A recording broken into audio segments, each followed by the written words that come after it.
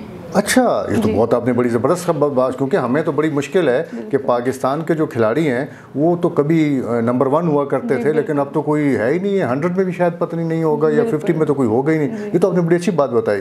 تو جب آپ زیادہ ٹورنامنٹ کھیلیں گی تو یہ تو ورلڈ لیول کے اوپر بھی آپ کی رینکنگ بہتر ہو سکتی ہے انشاءاللہ. بہت بہتر ہوگی جب میں اور بھی انٹرنیشنل میچز کھیلوں گی. تو ملیشیا میں جو ٹورنامنٹ کھیلا آپ نے تو فائنل میں پہنچی، کس کے ساتھ مقابلہ ہوا تھا؟ میری انڈیا کی لڑکی سے ہوا تھا. اچھا جی. اور کیا ہوا، آپ رنرز اپ رہی کہ ونر رہی؟ Runner up. اچھا انڈیا نے آپ کو ہرا دیا تھا، لیکن اب آپ نے جب نیکسٹ ٹورنامنٹ میں جانا ہے انڈیا سے ہر ملک سے جیتوں گی. دیکھیں میرے ذہن میں بھی یہی تھا کہ اب آپ نے جناب انڈیا سے آپ نے بالکل آپ نے جیتنا ہے، اور کھیل میں ہار جیت تو ہوتی رہتی ہے، لیکن اگر آپ اچھا کھیلیں گی تو کامیابی بھی حاصل کر سکتی ہیں. سنزل بہت شکریہ آپ کا. ہم یہی چاہتے تھے کہ آپ سے کچھ پوچھیں اور کس طرح سے آپ کھیل رہی ہیں. آپ چونکہ اسٹوڈنٹ بھی ہیں اور اسکواش آپ کا پیشن ہے، آپ چاہتی ہیں کہ اسکواش میں کامیابیاں حاصل کریں. ہمارے لیے یہ بڑے اعزاز کی بات ہے کہ 2 بہنیں جو ہیں وہ اسکواش کھیل رہی ہیں. آپ کا تعلق بنو سے ہے اور ہمیں یہ یقین ہے کہ جس طرح ماضی میں ہاکی کے کھلاڑیوں نے یا کرکٹرز نے نام کمایا ہے، آپ دونوں بہنیں بھی پاکستان کے لیے نام کمائیں گی، پشاور کے لیے نام کمائیں گی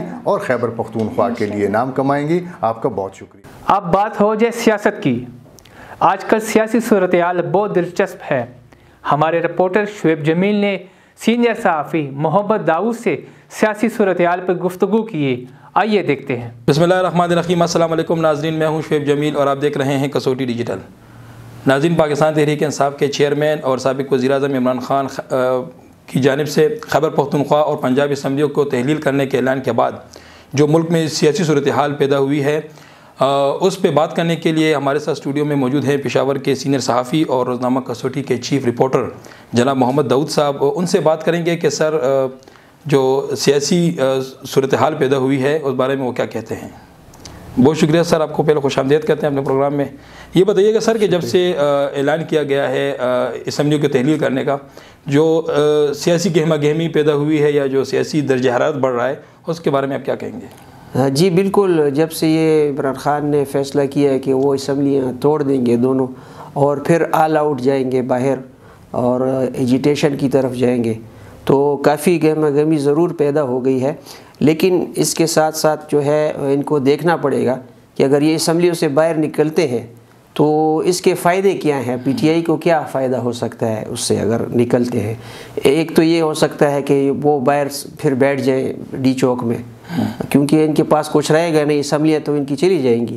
تو آل آؤٹ اگر وہ جائیں اور جدھر سے وہ ان کو مدد ملنے کا وہ سوچتے تھے، تو ادھر سے تو فی الحال اعلان ہو گیا ہے کہ وہ سائڈ جو ہے وہ غیر جانبدار رہے گی. تو پی ٹی آئی کی عمران خان سمیت جو اعلیٰ قیادت ہے اس کو پھر سوچنا چاہیے کہ اگر اسمبلیاں ٹوٹتی ہیں تو اس سے فائدہ کس کو ہوگا. اگر آپ خیبر پختونخوا کی بات کریں تو یہاں پہ 95 نشستیں ہیں ان کے پاس، حکومت کے پاس 2/3 اکثریت ہے. جیسے وزیر اعلیٰ نے کہا تھا کہ یہاں گورنر راج نہیں لگ سکتا، ہمارے پاس 2/3 اکثریت ہے. تو تحریک انصاف اپنی 2/3 اکثریت والی جو حکومت ہے اس کو کیوں ختم کرنا چاہتی ہے پھر، جب اس کا کوئی ایسا فائدہ ان کو نہیں ملنے والا. اس پہ ضرور سوچنا چاہیے پرویز خٹک صاحب کو یا ان کی جو اور اعلیٰ قیادت ہے، تو اس پہ ضرور ان کو سوچنا چاہیے. اچھا سر، یہ بھی بتائیے کہ یہ بھی باتیں سننے میں آ رہی تھی کہ پی ٹی آئی کے جو اپنے اراکین اسمبلی ہیں، آیا وہ اس پہ متفق ہیں کہ جو ان کے جو چیئرمین نے وہ بات کی ہے اسمبلیوں کو تحلیل کرنے کی، تو اس حوالے سے آپ کے ساتھ کوئی تو اتفاق تو اس دن ادھر اسمبلی میں سی ایم ہاؤس میں جو اجلاس ہوا تھا پارلیمانی پارٹی کا، تو اس میں تو اتفاق ہو گیا ہے سب کا. تو استعفے دینا اگر وہ فیصلہ کر لیتے ہیں تو وہ تو کوئی مسئلہ نہیں ہے. وزیر اعلیٰ کے پاس اختیار ہے 18ویں ترمیم کے بعد وہ اسمبلیاں توڑ سکتے ہیں. اور ایک میرا خیال ایم پی اے نہیں آیا تھا، وہ فہیم جس نے بیان دیا تھا، وہ اس کو طلب نہیں، اس کو بلایا ہی نہیں گیا تھا. اس کے علاوہ تو سب نے اختیار دے دیا ہے عمران خان کو جب وہ کہیں گے بقول ان کے. لیکن پنجاب میں چونکہ پنجاب کی سیاست اور ہماری سیاست میں ذرا فرق ہے, ادھر کوئی مسئلے آ رہے ہیں, تو ایسا لگ رہا ہے کہ پنجاب میں اسمبلیاں توڑنا مشکل ہو جائے گا ان کے لیے, کیونکہ پنجاب کی سیاست ہماری سیاست کی طرح سیدھی سادھی نہیں ہے کہ ایک طرف جا رہی ہو تو اسی طرف ہماری سیاست جاتی ہے. وہاں پہ جوڑ توڑ اور اس قسم کی چیزیں ماضی میں بھی پنجاب کی سیاست میں ہوتی رہی ہیں, اور اس دفعہ بھی یہی چانس ہے کہ کوشش ان کی ہوگی کہ اسمبلی نہ ٹوٹ سکے. اچھا دوستو یہ بھی بتائیے گا کہ اگر فرض کرے یہ اسمبلیاں توڑنے کا اعلان کرتے ہیں یا اس کے اوپر وہ کرتے ہیں تو وفاقی حکومت اس کے جواب میں گورنر راج لگا سکتی ہے, کیونکہ ابھی تک کی اگر ہم بات کریں گورنر کی جو سیٹ تھی وہ بھی خالی تھی, تو حالیہ میں حاجی غلام علی کو بطور ایک گورنر تعینات کیا گیا ہے, تو آپ کیا سمجھتے ہیں کہ وہ کچھ رد عمل دے سکتے ہیں اس حوالے سے؟ دیکھیں گورنر راج کی بات اس وقت تو وہ ایسا نہیں لگ رہا کہ پاکستان میں کہیں پہ بھی گورنر راج لگ سکتا ہے, لیکن اگر پاکستان کی سیاسی تاریخ کو آپ اٹھا کر دیکھیں تو پاکستان میں ہو سکتا ہے, بہت کچھ ہو سکتا ہے, لیکن جو موجودہ صورتحال ہے اس میں گورنر راج لگانے کے لیے جو ہے تو کوئی ٹھوس جواز ہونا چاہیے حکومت کے پاس کہ حالات ٹھیک نہیں ہیں یا ایمرجنسی ہے, مطلب ملک کے حالات ٹھیک نہیں ہیں, تو اس صورت میں گورنر راج لگتا ہے. اور اگر وفاق اور ادارے مل کر جواز فراہم کرنا چاہیں تو وہ تو دنوں میں فراہم کر سکتے ہوں, کچھ بھی ہو سکتا ہے, وہ تو علیحدہ بات ہے. لیکن اگر آپ ایسی سیناریو کی بات کریں تو اس سیناریو میں مجھے نہیں لگ رہا کہ گورنر راج لگ سکتا ہے. بہت شکریہ سر. جی ناظرین, یہ تھی آج کی گفتگو. امید ہے آپ کو ہمارا پروگرام پسند آیا ہوگا. ہمیں اپنی قیمتی آراء سے ضرور آگاہ کیجیے گا, اور آپ سے گزارش کی جائے گی کہ اگر آپ نے ابھی تک کسوٹی ڈیجیٹل کو لائک نہیں کیا تو کسوٹی ڈیجیٹل کو لائک کیجیے, سبسکرائب کیجیے اور گھنٹی کے نشان کو کلک کرنا نہ بھولیں, تاکہ آپ آئندہ بھی کسوٹی ڈیجیٹل پر مختلف اور معلومات پر مبنی پروگرام دیکھ سکیں. اپنے میزبان شعیب جمیل کو دیجیے گا اجازت. اللہ حافظ. امید ہے آپ کو ہمارا یہ پروگرام پسند آیا ہوگا. آئندہ ایسے ہی پروگرام کے ساتھ آپ کی خدمت میں حاضر ہوں گے. تب تک کے لیے عدنان بشیر خان کو اجازت دیجیے. اللہ حافظ.